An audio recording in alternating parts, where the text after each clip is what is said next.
Welcome to GPS for your life. By using your date, time, and town of birth, and systems like human design, gene keys, and astrology, Ashley Goner and Jeannie Winters will show you how to remember what you wanted to experience in this lifetime to finally find clarity, purpose, and alignment in your life. Join them now for the next episode. Welcome back to GPS for Your Life. I'm your host, Jeannie Winters, and Ashley will be back with us next Tuesday. Today is day 3 of planetary placements. And you'll notice that I did not post yesterday because I was not happy with the format that I was using and wanted to use a presentation. So let's get on with it, starting today. So I'm going to share my screen with you. And here we are. We have breaking down the body graph with human design. And we are, before we start, this is one of the things I wanted to change. I want to make sure everyone gets their free human design chart so that they can follow along. You can go to Genetic Matrix at www.geneticmatrix.com. You can also go to Jovian Archive or Neutrino Design and many other places. The one that I'm using is from Genetic Matrix, which is why I prefer them. I am not affiliated with them at the moment of this taping. We're going to talk today about your unconscious and conscious moon and Mercury. Okay?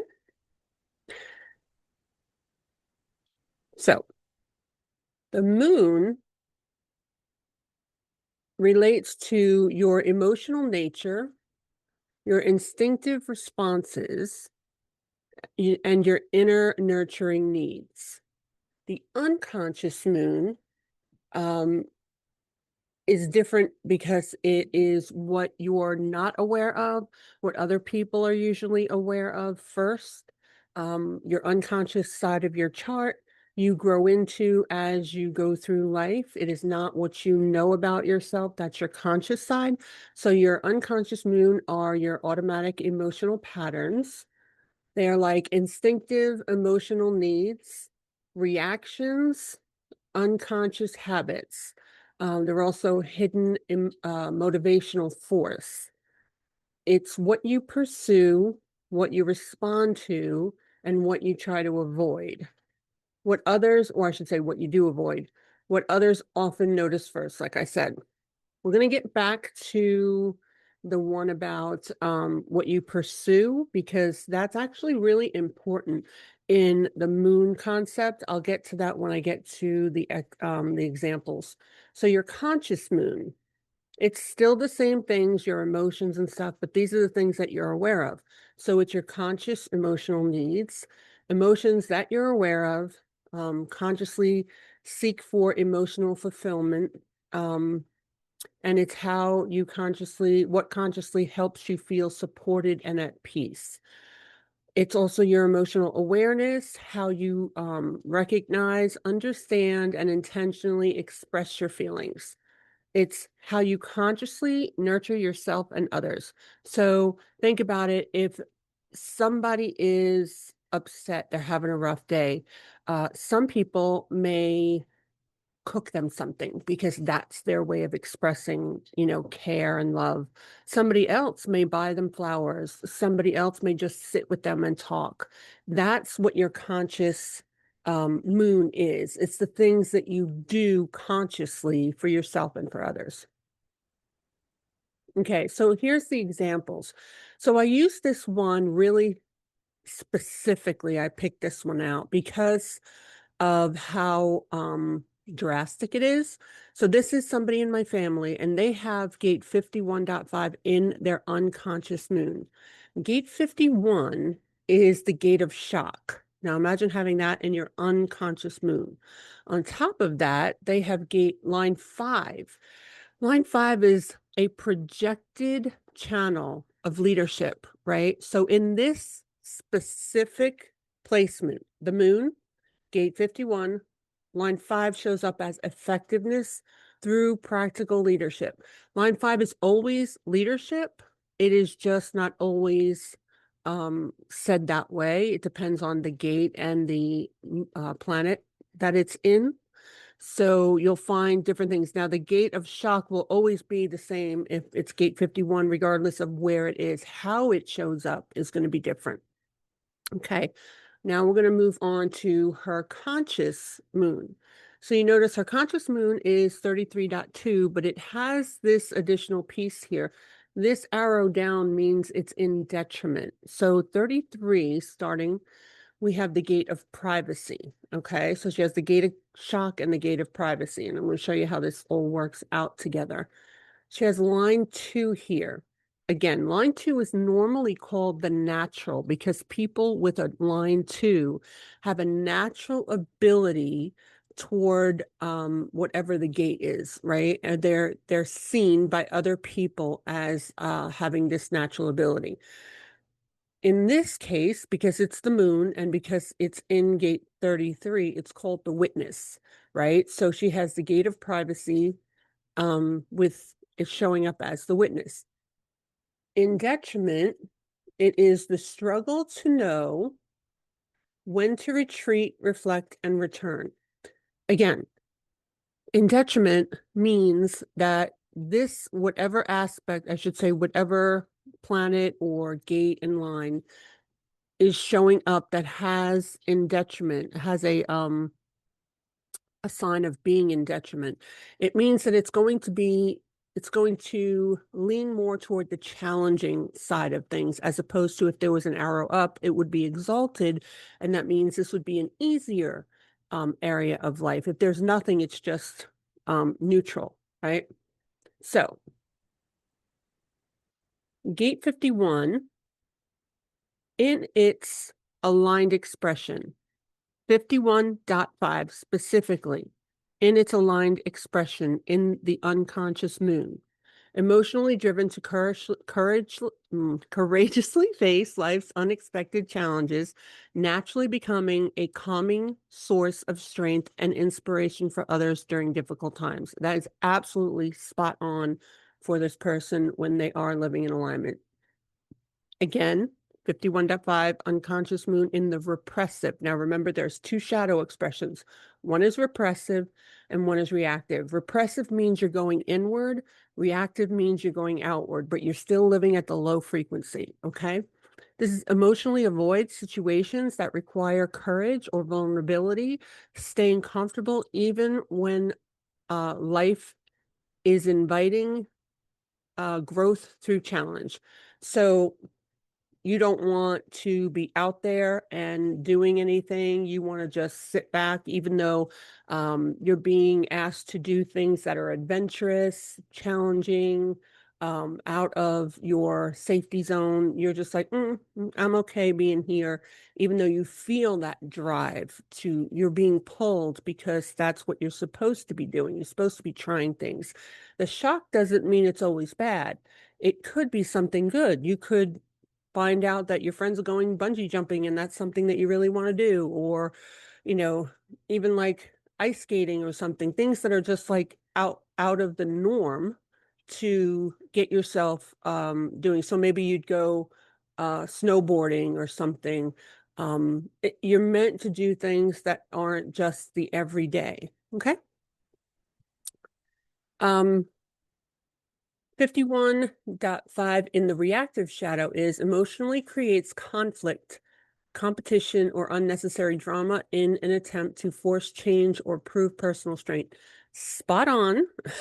This person as well when they are living in their reactive shadow. And they do mostly go between the aligned and the reactive. They don't stay in the repressive very much in this person's case.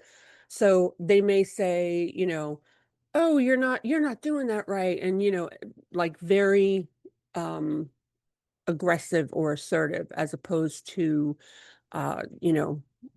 trying to settle things down, right? They'll either be very much aligned or they'll be very reactive. And again, this is a younger person, so it's expected. We have now the conscious moon And the example is 33.2. This is the other side of the same person's chart, and it's in detriment. So the conscious moon in detriment in the aligned expression consciously recognizes the need for time alone to process life's experiences, then return with thoughtful insights that benefit both themselves and others. Okay. And this person does do that when they are in alignment. In repressive shadow, consciously withdraws from others for too long, believing it's safer to keep personal thoughts and experiences private rather than sharing them. That is something that they do. The This is a very tricky combination. 51 shock, leadership. A line 5 in that 51, you're being projected upon to have all the answers. So you're not only being shocked by life in all these different ways, good, bad, and indifferent, you're being expected to have the answers to get out of it. So all of your friends look to you for like, how are we going to fix this? This is crazy. I can't believe this is happening.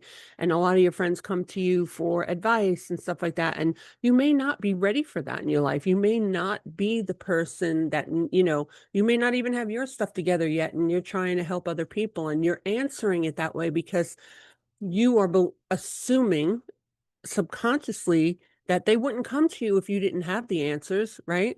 So you got to be careful. Now once you have all this stress on you from other people and all this shock that's happened, then you go within. This is called the gate of privacy, right? And you're supposed to, if you're living it the right way, you're supposed to take time alone to contemplate what happened and then express to others, what your thoughts are about what happened. But if it gets overwhelming and you're in the repressive shadow, you isolate. You just stay in your room and you don't come out. And that is not healthy for anybody. Now, in the reactive, in detriment, again, consciously pushes people away or repeatedly revisits the past, allowing old experiences to create distance instead of wisdom. That is something very common for younger people, especially if they have a 24 anywhere in their chart, because 24 is all about repeating information in your head, going over things over and over and over again. And if you have that, and then you have this position and you're in the reactive shadow, you very well could constantly go back and revisit things. And remember, this person has shock. So shocking things happen. And this person, when they go, supposed to be going in quietly and trying to reflect on what happened so that they can have wisdom come from it, they may lose it if they're in their reactive shadow and be like, no, this shouldn't have happened to me. This kind of stuff always happens to me. I don't know what, and just keep going on and on and on without slowing it down in order to make sense of it, be able to move forward from it.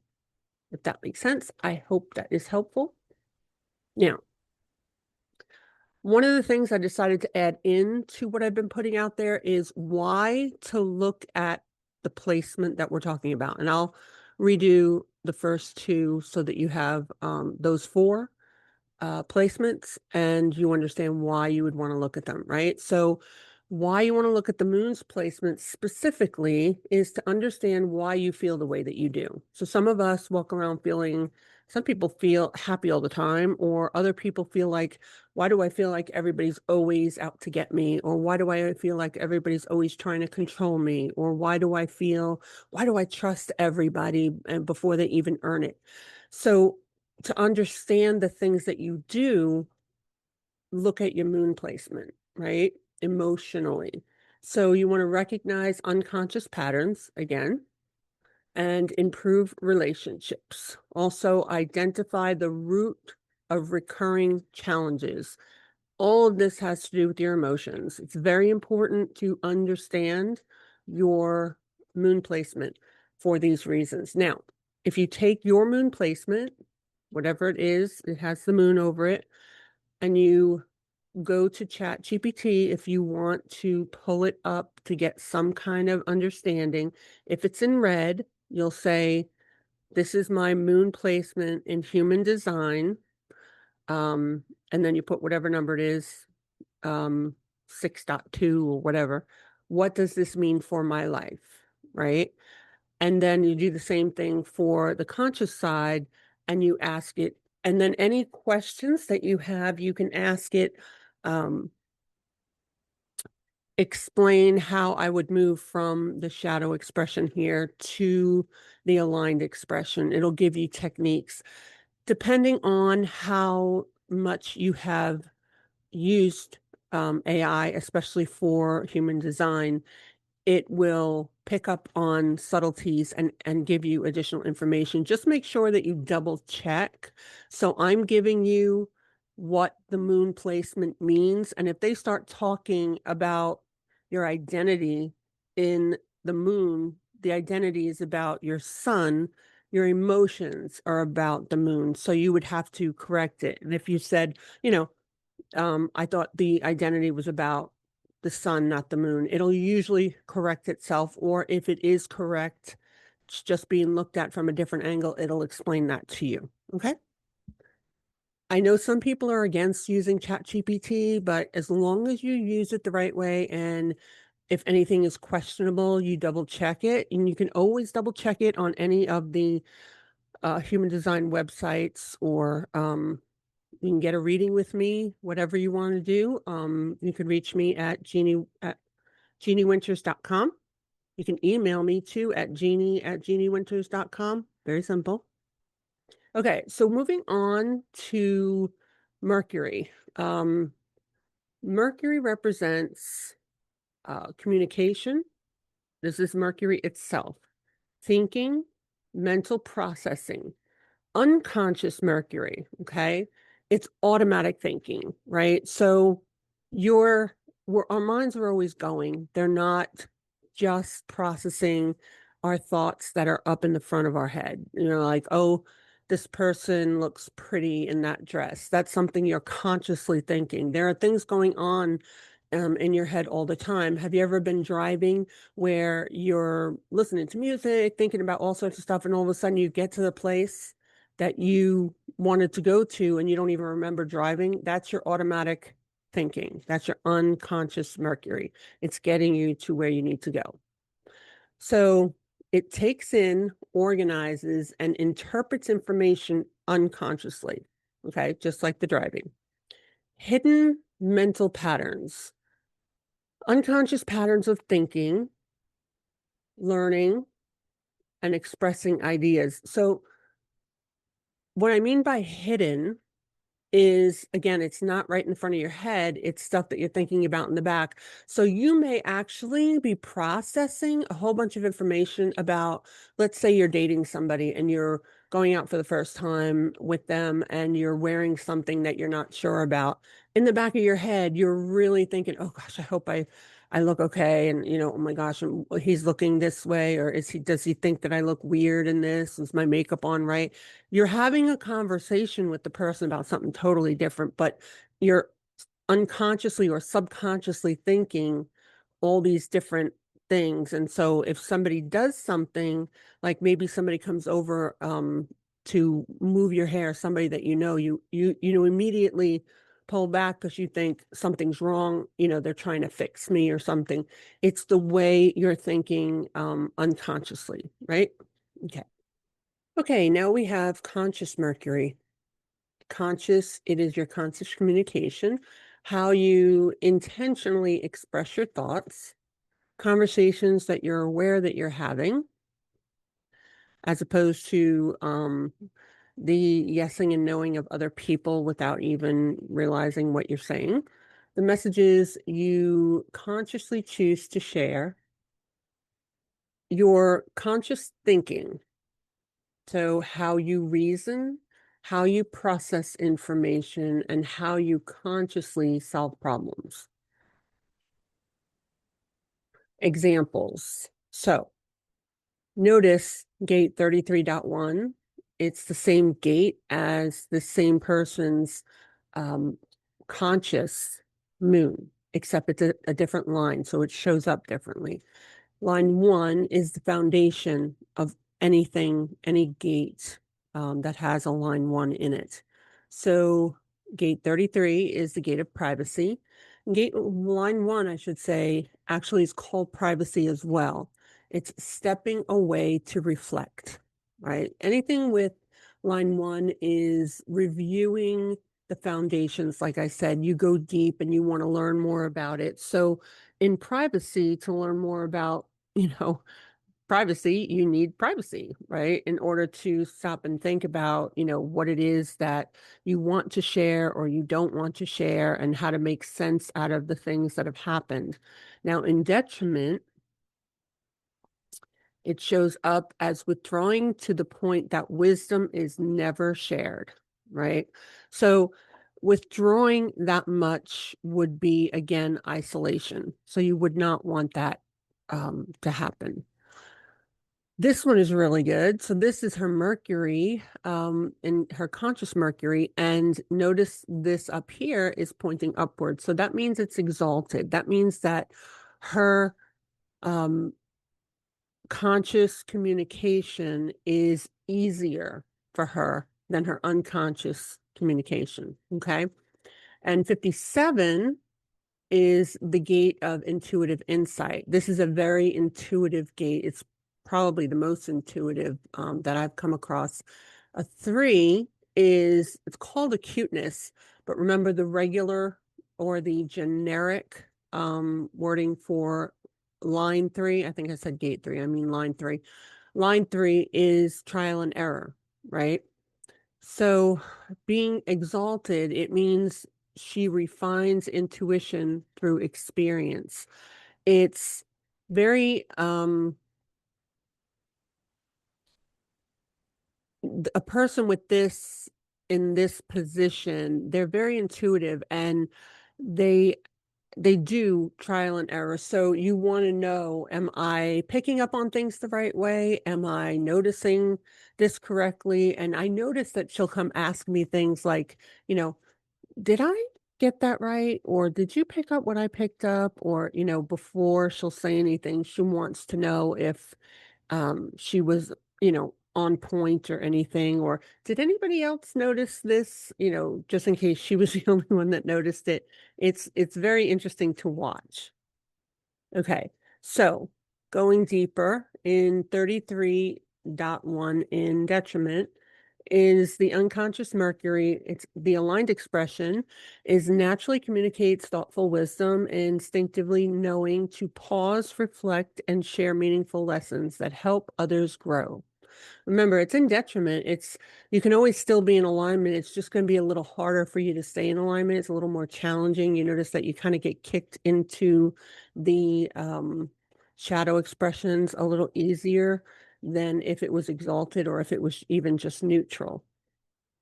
The unconscious Mercury being repressive, it would be automatically keeps valuable thoughts and insights to themselves, believing it's better to stay silent than risk being misunderstood. The unconscious Mercury reactive shadow is instinctively draws from communication or becomes secretive, making it difficult for others to understand what they're really thinking. Now, notice something. Usually, when it comes to the reactive expression, they're jumping at people. But this is the gate of privacy. And so they're not going to be outwardly that much, right? So they may assertively, aggressively pull in even more. So you might, again, if you look at the repressive, you just think it's better to be quiet. I'm not going to say anything. Maybe nobody's going to know what I'm talking about. But if you're in the reactive, you don't say anything. You just like, nope, nothing's wrong. Nope. Nope. I don't want to talk about it. I don't want to talk about it. That's more of a reactive shadow in this area. There's a few of them like that. Most of them are outward and taking it out on people. If they're young, they may say, leave me alone. Why are you bothering me? Things like that. That could be another way of the reactive shadow coming out. So 57.3, exalted, shows up in the aligned expression, clearly communicates intuitive insights using experience to refine their understanding and offer practical guidance others can trust. And 57.3, in the repressive shadow, doubts their intuitive insights, second guesses what they know, and hesitates to speak up even when they sense something is important. Conscious Mercury, reactive shadow, speaks with certainty before testing any intuition. So they may be young, they may not, or they could be older too, but they may not have honed in on their intuition very well, but they swear they know, and they have no reason to validate their insights. They just don't do it. And they're just like, I'm so intuitive. Look, I have this gate. I've had a lot of experience with that. People saying, well, I have the gate of intuition. That doesn't mean that it's acting in alignment. You very well could have the ability to be intuitive, but you could also be reading into things if you're not making sure that, what you're feeling is actually intuition and not you jumping the gun. That makes sense. Okay. Now, what, why would you want to look at your Mercury placements specifically? You would want to look here if you want to improve your communication, recognize your unique learning style, discover your natural mental gifts, or make better decisions, right? So I want to go back to the moon for a second. I'll do Mercury as well, but the moon, my placement in the unconscious moon, just to give you something to compare it to, is 21.3, and that's the gate of control, right? So how it shows up in the moon is, and this is true, my whole life I felt like, why is everybody trying to control me, right? And so I would draw people. Remember I said, remember this about pursuing? My unconscious son had me attract people who would try to control me. So this person has a 51.5. Their unconscious moon attracts people who will shock them, attracts situations that will shock them. Even as a child in school, I would always attract the teacher or the students who didn't want me to just be. They just felt like they needed to control me. So understanding, especially your unconscious moon, is extremely important for understanding why you feel like you have these recurring patterns. And if you had things like that and you still don't know why these things happen, why people were always this way to you, it's probably something that you sought out without knowing it. So now you didn't seek it out. Your energy pursued this type of person and this type of um, interaction, right? I don't want to say treatment, interaction with their energy.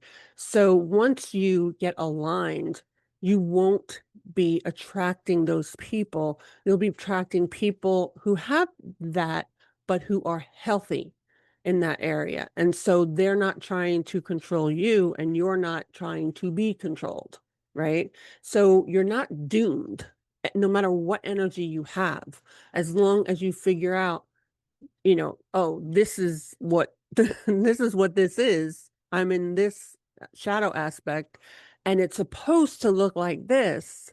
So let me, move to this. Once I realize I'm not supposed to cower down, I'm supposed to stand up for myself. That is how I align, right? And I don't have to be mean, but I don't need anybody telling me, how to manage my day, how to spend my money or anything like that.